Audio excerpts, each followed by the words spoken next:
ইফতারি লইয়া বইছে বুট মুড়ি পেঁয়াজু আলুর চপ বেগুনি আপেল আঙ্গুর আনার মালটা আরো যদি কিছু থাকে এই সব লইয়া বইছে।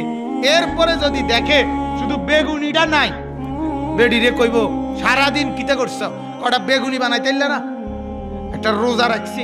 আরে বাপরে, আমার একটা রোজা রাখছে। যেতুটি আইটেম লইয়া বইছেন আমনে, এর চাইতে ভালো ছিল আপনি দুইটা পরোটাই খাইতেন সকালবেলা। কথা বোঝেন নাই? লস আইয়ে তো এত বেলা আপনি পরোটাই তো খাওয়ানি আসিল বেলা।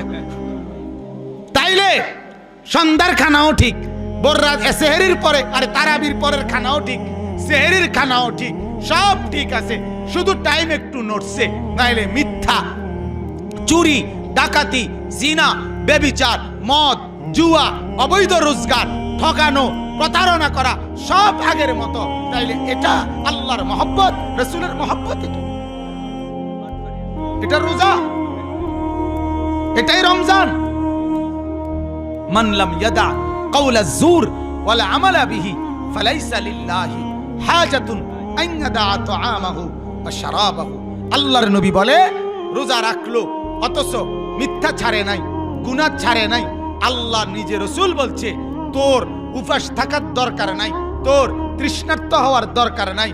মদখোর, ঘুষখোর, সুদখোর, হারামখোর, জিনাখোর, বেবিচারী, বেহায়া, বেপর্দা নারী, নাটক, সিনেমা আর যুবক, অশ্লীল ছবি দেখো যারা, উলঙ্গ ছবি দেখবা যারা, রমজান মাসেও যারা গুনাহ করবা, তুই ভাত খাইস দুপুরে, তুই সকালে নাস্তা খাইস, খোদার অসুবিধা নাই।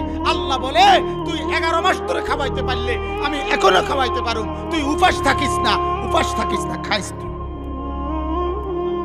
ওই বেপর্দা নারীরে বলিস, তুই না খাইয়ে যাইস না মার্কেটে, খাইয়ে যা,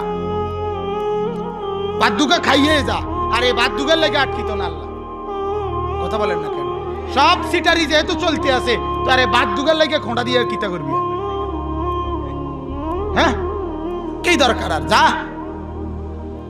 আমি তো শক্ত কথা বল।